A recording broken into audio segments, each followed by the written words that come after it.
All right. Good morning, ladies and gentlemen. It's time for another morning post wave report with yours truly, the Algo Capitalist, aka the Vulcan, coming to you live from postwavetrading.com, world of the home of the world famous post wave price trigger reports. All right. So, yesterday we had a nice marathon session, my longest live stream ever. And it was not planned. It was just something that happened organically. Normally, I don't come with a prepared speech or notes or none of that stuff. I just come straight from the chest, straight from the heart, straight off the dome. Um, let's get into a few things here. I have a different focus today. My focus today, we're going to start things off. I know you saw the heading. The heading is very disturbing because one of the wisest and smartest men in America, in American history. Some would even call him a prophet, modern day prophet. And this modern day prophet, for those that are of a younger generation, you don't know this individual, but this individual has been on television for a long time. He's always giving sage wisdom and advice. No, it's not Warren Buffett. Warren Buffett couldn't hold a candle to this individual. The individual that I'm speaking of is none other than Mr. Bear, Mr. Yogi Bear. Yogi Bear gave us some sage wisdom when he said, "You shouldn't feed the bears." Of course, he was mocking the ranger who's so against people feeding the bears. When you don't feed the bears, believe it or not, they get angry and they attack. There has been a spike in bear attacks. The spike in bear attacks happens when volatility starts to increase in these markets. You're starting to hear people talk about a bear market. You're hearing people talk about a collapse, a crash, a slash, a thrash. You keep hearing it. And it always happens whenever there's a slight down day in the market.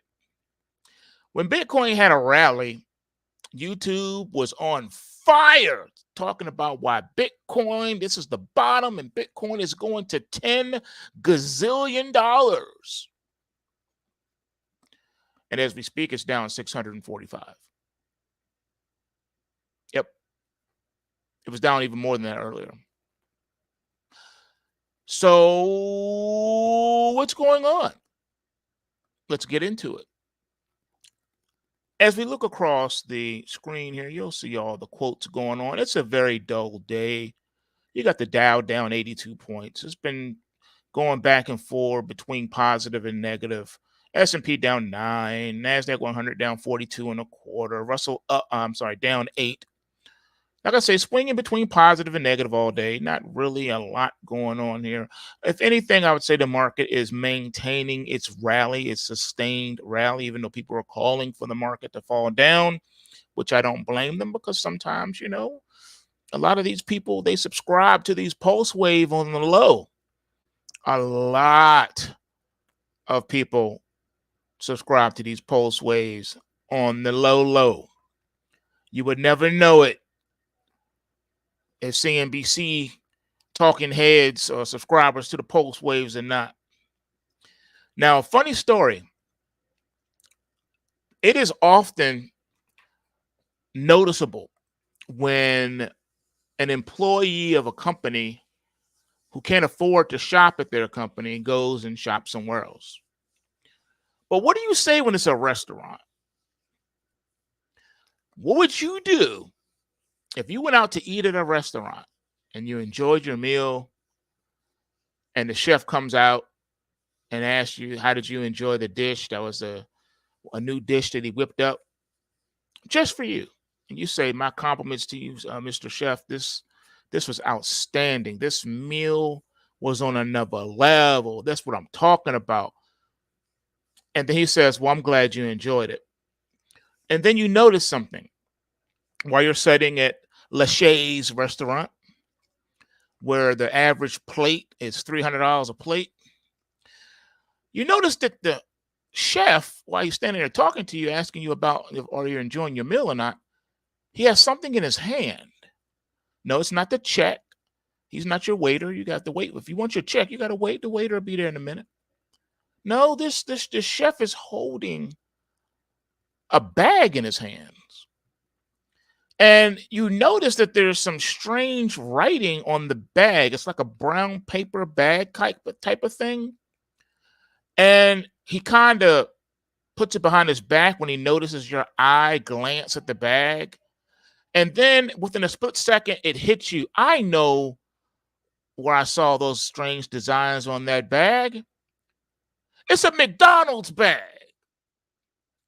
The chef came out to check on you before he was going to take his lunch break. And the chef was about to eat some McDonald's. So you, being a bold person that you are, before the chef goes to walk away, you say, excuse me, what's your favorite dish here in the restaurant? And the chef turns and looks at you with a straight face and says, oh, I don't ever eat here. I never eat here. What do you do at that point?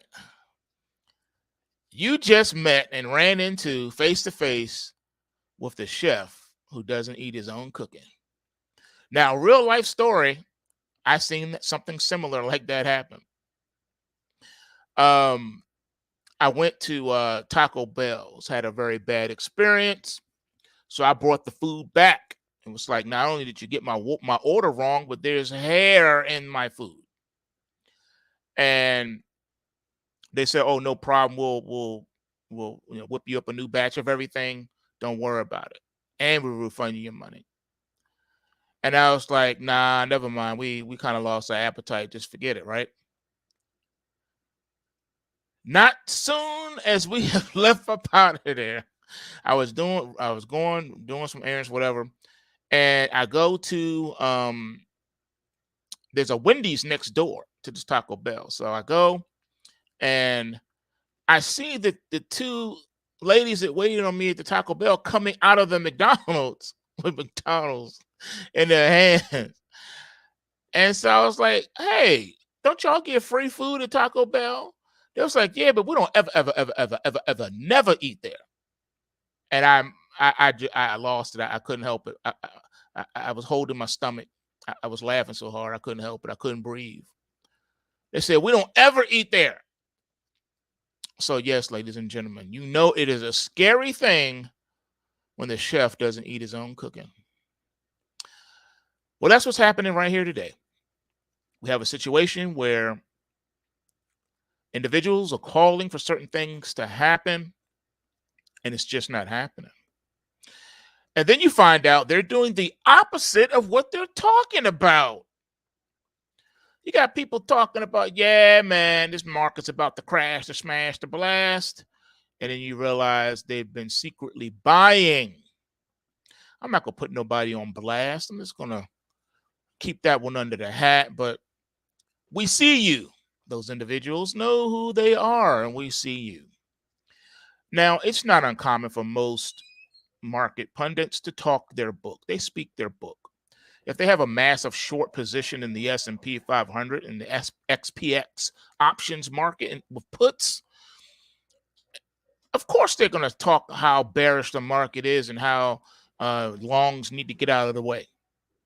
Because he's hoping and praying that this market goes down because he got about 6 minutes left before his options expire worthless. And he's hoping that by some miracle we could have a flash crash like right now. He's praying, he's doing whatever he can do, hoping for a flash crash right now. That's not coming. Well, another thing that has been told is that crude oil is going to $500 a barrel. Instead, every time they say it, every day they say it, the crude oil heads lower. Today, crude oil has done something miraculous yet again.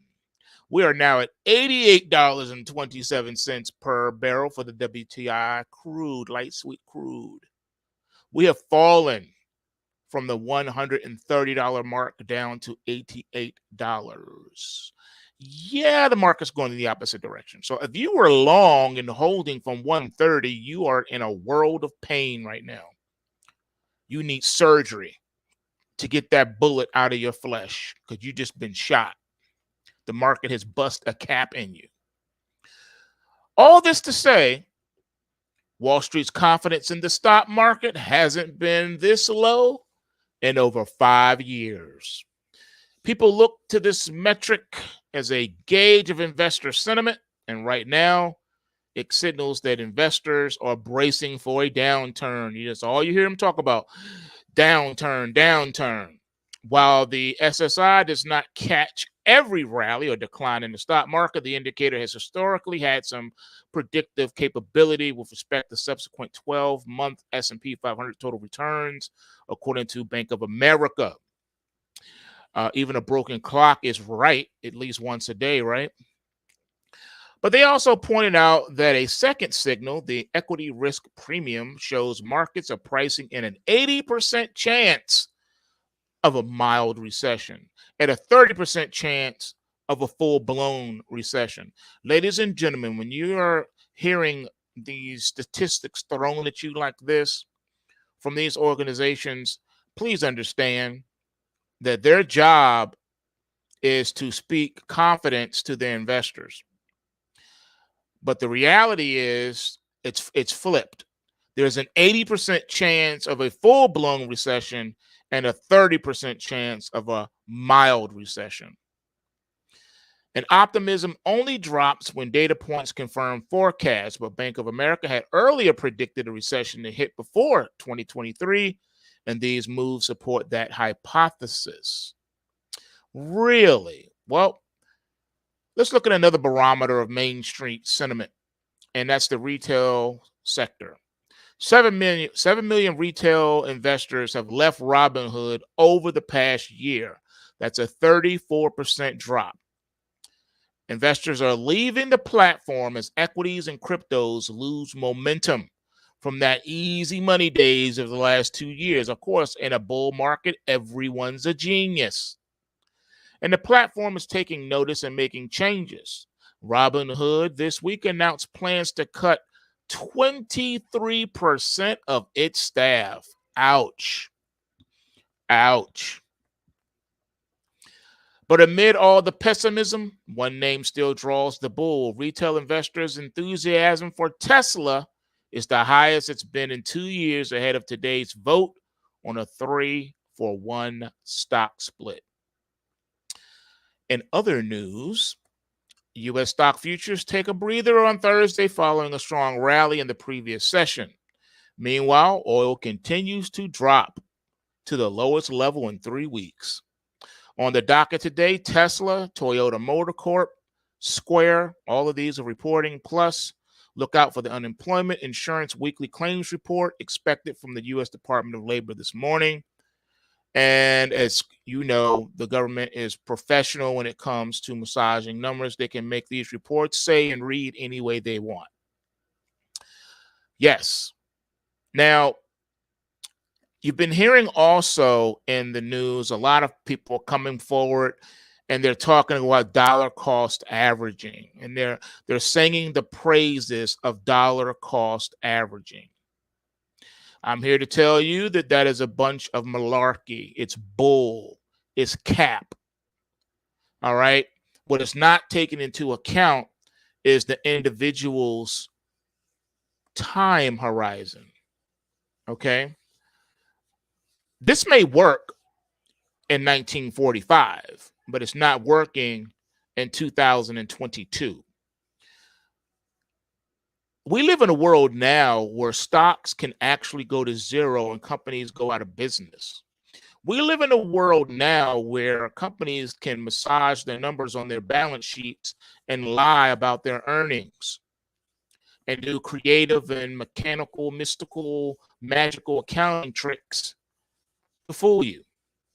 So you can't even believe what they put in writing anymore because books can be cooked and faked and everything else.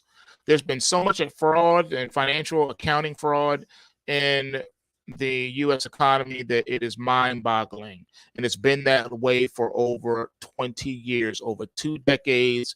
We've had this fairy tale accounting. So yes, you're going to continue to hear why you should dollar cost average.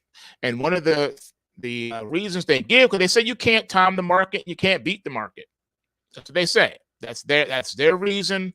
That's their excuse for wanting you to dollar cost average. You know why they're telling you to do that? You want to know the truth. I'm going to tell it to you. Because they need you to continue to prop up the equity market. They need you, the average person who they believe is a dummy. They believe that you are a dummy and you'll do whatever they tell you to do. And so they need for you to dollar cost average. But what they're not telling you is that while the market is crashing, you're still buying. What if the bear market lasts until the end of your lifetime? You've just thrown your money out of the window. You just thrown your money down the toilet. That is not the correct way to trade these markets. Yes, the markets can be timed. Yes, you can beat the S&P 500. Yes, yes, and yes. But because they don't know how to do it, they tell you that it can't be done. That's like Frodo Baggins telling you that it is impossible to dunk a basketball. Now, in his reality, he's telling you the truth. It is impossible for a hobbit to dunk a basketball. However, it's not true overall. It's only true for him because Frodo Baggins cannot ever dunk a basketball standing at a whopping, maybe 1'11". He will never dunk a basketball, ever. But it doesn't mean that there are thousands of people who can and have and do it often. So this is just the reality of the world we live in. Don't fall prey to Wall Street's lies. They've been lying to you for decades. Buy the dip. You love the stock at 400 when you bought it. You'll love it at 4. So let me get this straight. They told you to buy stock when it was $400 a share. They told you to hold the stock as it was declining. Now that it's $4 a share, they finally issue a sell signal. That's enough to make a person want to go postal. That's why you don't listen to these pundits. You don't listen to them at all. You ignore them. They're only good for entertainment. They're only here to entertain you. They're not here to put money in your pocket. They could never put money in your pocket. That's not their design. That's not their business model. Roku. Dirt is at it again. What up, everybody alive? What up, Dirt? What up, Holmes? What up, Mark? What up, Bourne? All my people in the live. Smash that like button for me. Lumber prices are falling as the market realizes housing is going back to normal. Lumber fell 5% yesterday to hit a new 2022 low of $495 per 1,000 board feet. Really? Ladies and gentlemen, I remember when lumber was less than half that amount. This is a phenomenon that has happened over the past several years because your elected officials have wrecked the economy. Solana is the latest target of a crypto hack. Just days after almost $200 million was swindled in the Nomad Bridge heist. In 2022, hackers have targeted blockchain bridges repeatedly and have netted nearly $1 billion in theft. Told you they're going to keep doing this until you cry uncle. and say, we need a centralized location, and then that's when they'll roll out their centralized solution for you. That's right. Problem, action, solution. All right, so what do we have listing right now? Now, if you remember, yesterday we talked about this. I touched on this. I talked about how a lot of layoffs are coming this fall. So far, lists have been compiled, and right now there's a list of 11 big companies that have announced layoffs within the last 2 weeks. Some of you may be affected by this. Some of you may not even be aware of this, so I'll just name a few. Ultratech Inc. says it will be laying off more than 600 workers. Electric truck maker Rivian will be laying off approximately 840 workers. 7-Eleven, say it ain't so, has announced that it will be eliminating 880 corporate jobs. Shopify is laying off about 1,000 people. Vimeo says that it will be eliminating 6% of its workforce. Ouch. Redfin will be reducing the size of its workforce by 8%. Compass will be reducing the size of its workforce by 10%. Remax, you real estate heads out there, will be reducing the size of its workforce by a whopping 17%. As noted earlier, Robinhood will be reducing the size of its workforce by 23%. And it's being reported that Ford is preparing to cut as many as 8,000 jobs in the coming weeks. Geico has closed every single one of their offices in the state of California, and that will result in vast numbers of workers losing their jobs. In case you missed that, Geico, better get Geico, remember that? It's so easy a caveman could do it. Geico has closed every single one of their offices in the entire state of California.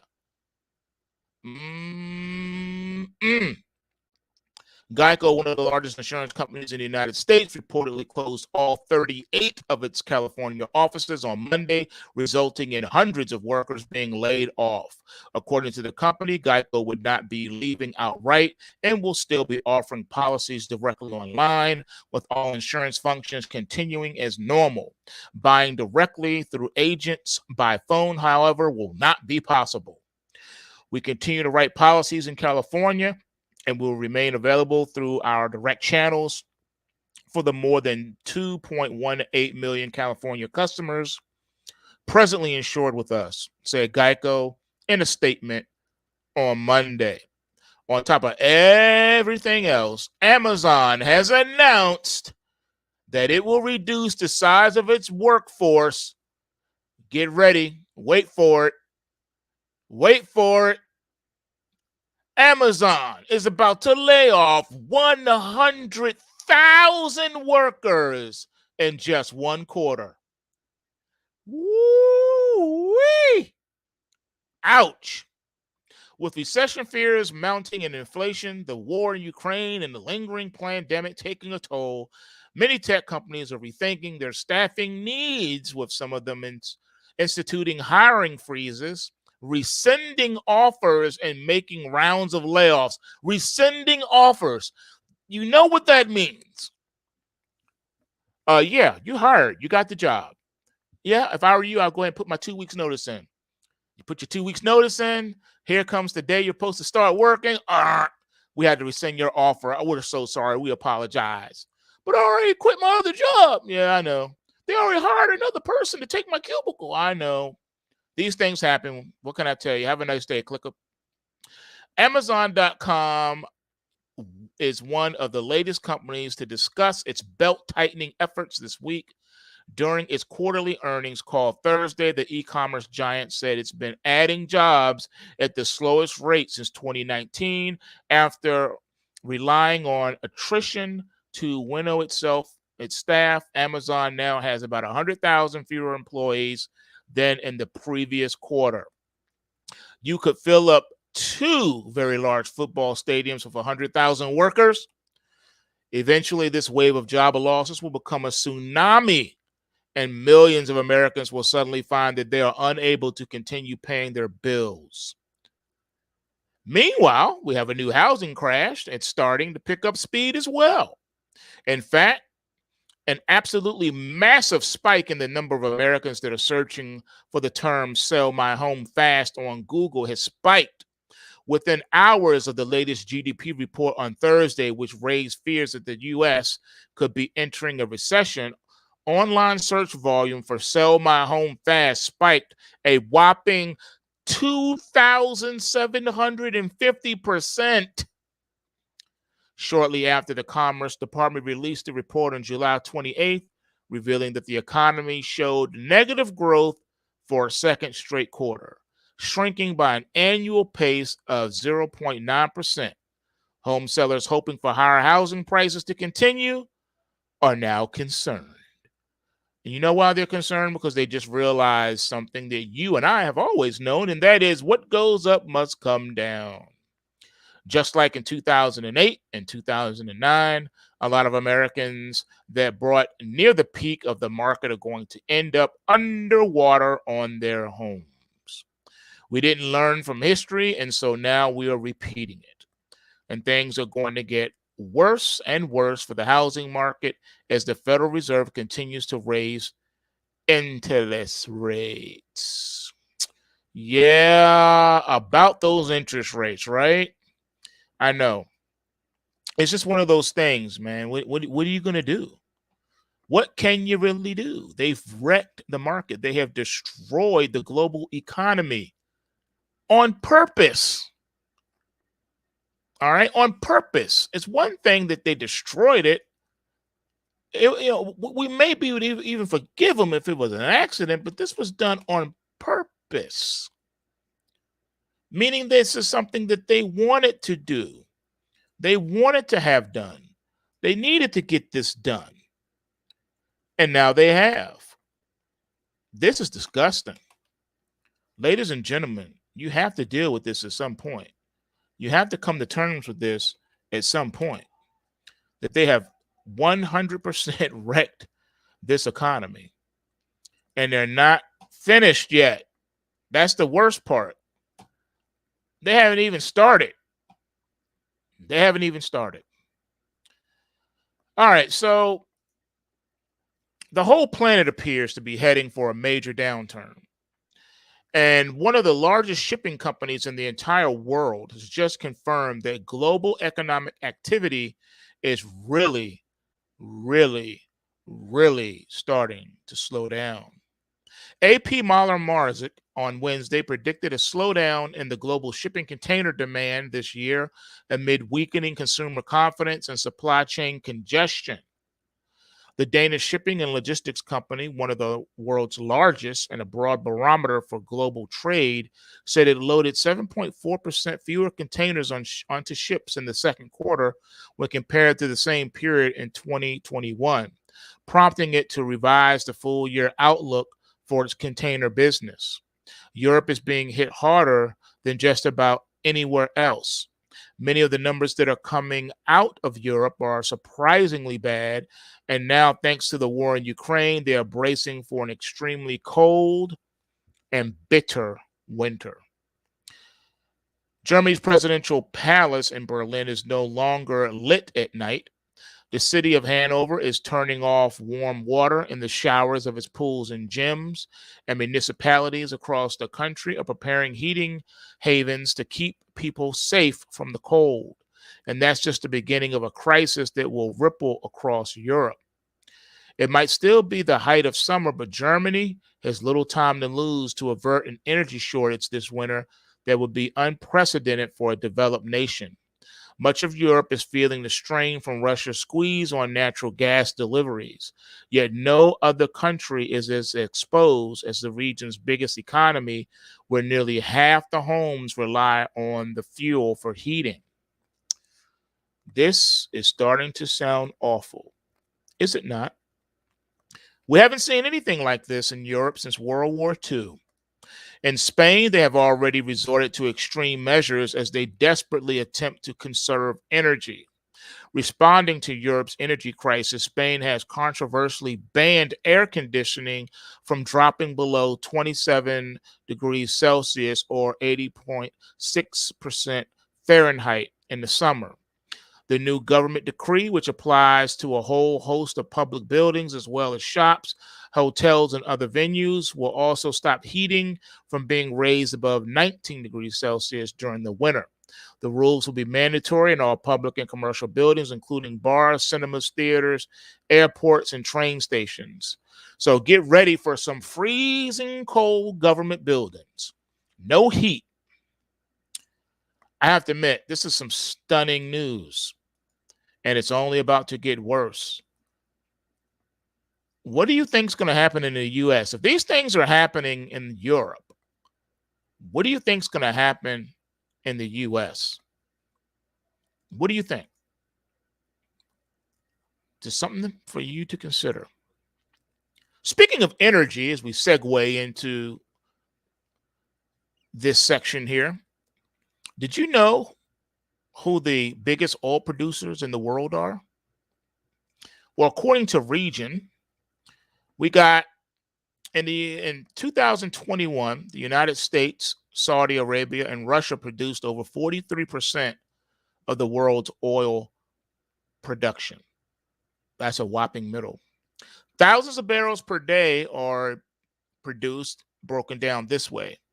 In the Middle East, we have 28,156 barrels per day. In North America, 23,942. In CIS, 13,829. Asia Pacific, 7,335. South America, 5,909. And Europe, 3,420. The top oil producers in 2021, we have the U.S. at 16.6 million barrels a day. Saudi Arabia at 11 million barrels a day. Russia at 10.9 million barrels a day. And Canada, 5.4 million barrels a day. And Iraq with 4.1 million barrels a day. As far as the percentage of total oil production, it's broken down by 18.5%, 12.2%, 12.2%, 6%, and 4.6% respectively. Now, the U.S. is considered both the biggest producer and consumer of oil in the world.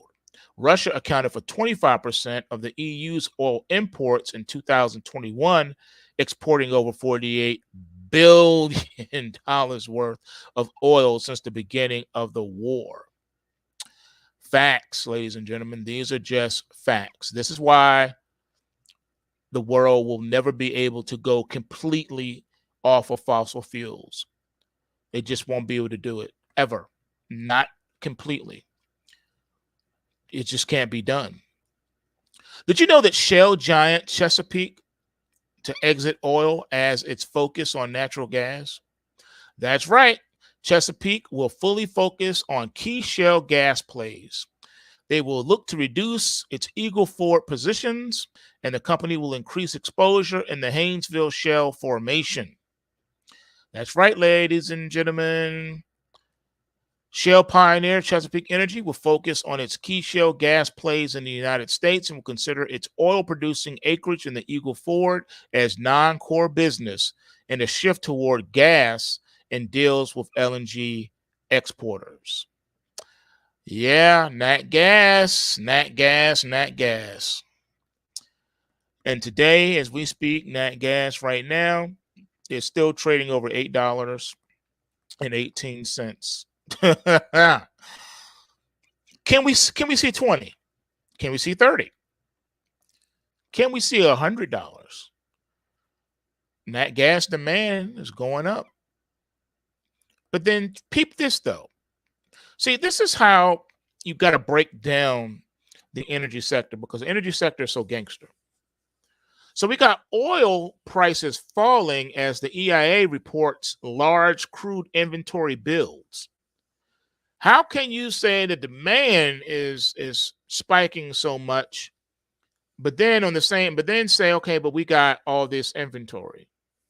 Which is it? Do you need more? Do you need more, or I mean, what, or you don't? All right, you gotta really start to think about this, okay?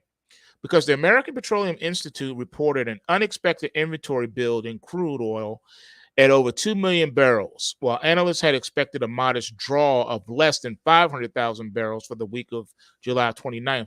There's all this lying and massaging of numbers. Remember, it wasn't long ago where they said the U.S. now is going to be the number one producer of oil, and that we didn't need the Middle East no more.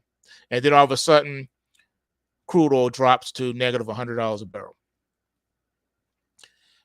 Now, if we got this surplus, then why is OPEC Plus boosting their production target by 100,000 barrels per day in September? You see the flip-flopping, the talking out of the sides of both of the mouth. And that's why crude oil, as we speak, is now down $2.77 per barrel. We just hit a new low, a new weekly low. We just hit the $87 handle, ladies and gentlemen. The $87 handle. Wow. Yeah. I told you, you cannot make this stuff up, man. These things are happening right before our eyes.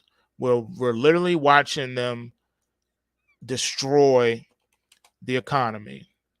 And it seems like they're getting off on it. Like this is something that they couldn't wait to do, you know? And it's sad. Now, with all this damage happening, all this technical damage happening on the chart today in oil, take a look at what's happening in the inverse ETF, Doug. You're only up 88 cents, trading at $20.46 a share. That's it. You would think that a little bit more panic than that would be setting in right now, but it's not. Why is that? I have no idea. You would think, like I said, that the markets would be sending a different type of a signal. So that means something else is really going on because, inverse ETFs, they stay in bear markets, right? And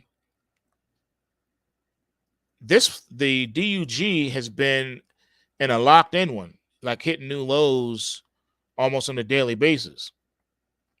So now all of a sudden it's starting to rise up, but it's taken 3 days to start getting any upside production.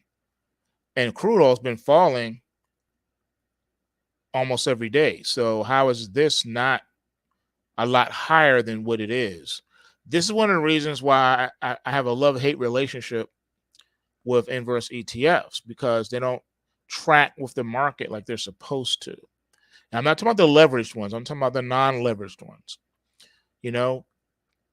They're supposed to track a lot better, like the SPY, the QQQ. They in the IWM, they track their futures counterparts almost perfectly, like step by step. But then you have others that don't. The inverse ones don't do as good of a job, and I think it's it's a design flaw, to be honest with you, because we should be seeing better movement, and we used to. I don't know what happened, but we used to have a lot better movement than we've been having. So for some odd reason, it's just not catching on, and I don't know if that's because of so many years of price fixing, manipulation, and interceding where the government shouldn't. I don't know, but that's pretty much what we see here. So what does all this really mean? Well, I think that the plunge protection team has been given their marching orders, and they're going to do whatever they can to ensure that the markets rally at least into the end of the year. That is their mandate, to get these markets rallying into at least the end of the year. If they can do that, then they'll feel like they've accomplished something. But as it stands right now, nothing they're doing seems to be working. It's just not happening. It's just not working. Do I think that this is going to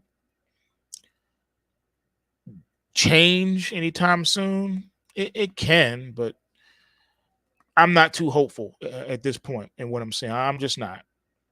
I think we've seen a little bit too much confusion, even with our elected officials.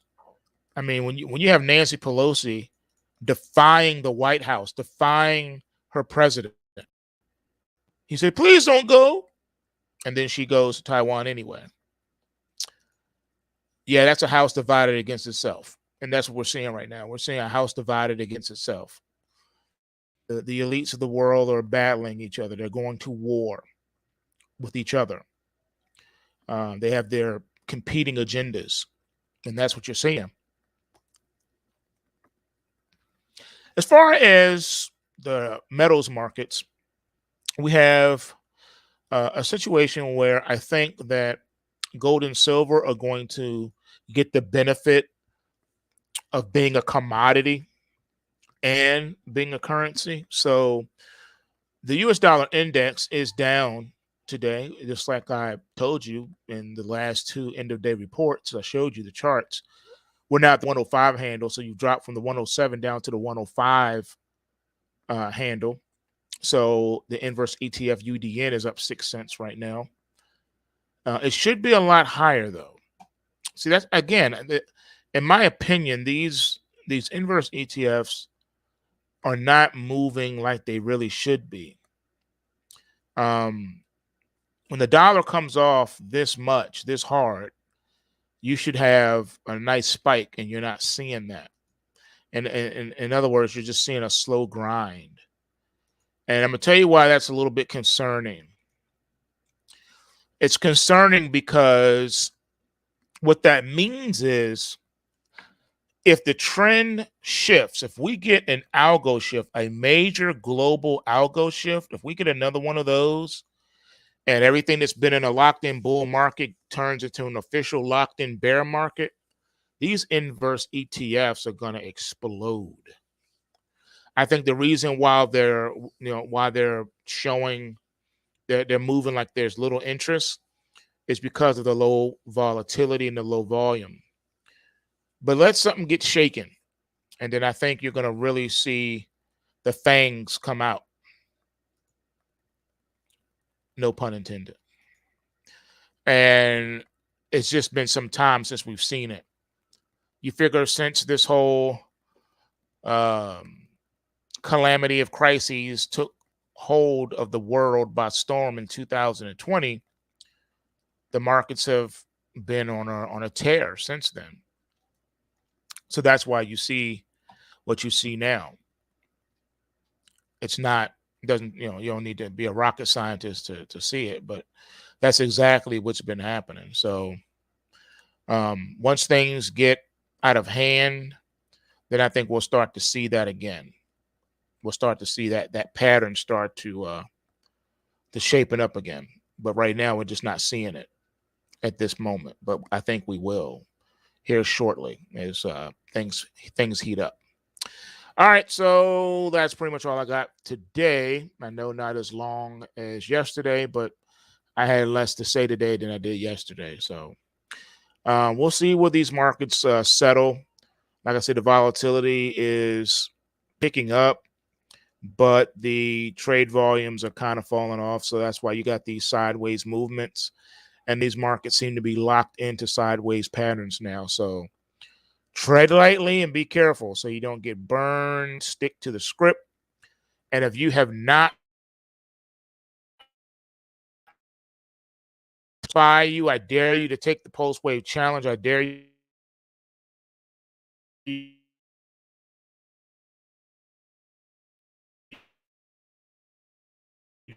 14-day period. Take the challenge, man. And with that being said, remember, bulls make money, bears make money, pigs get slaughtered. So remember to take what you can and give nothing back. And I am out. Peace.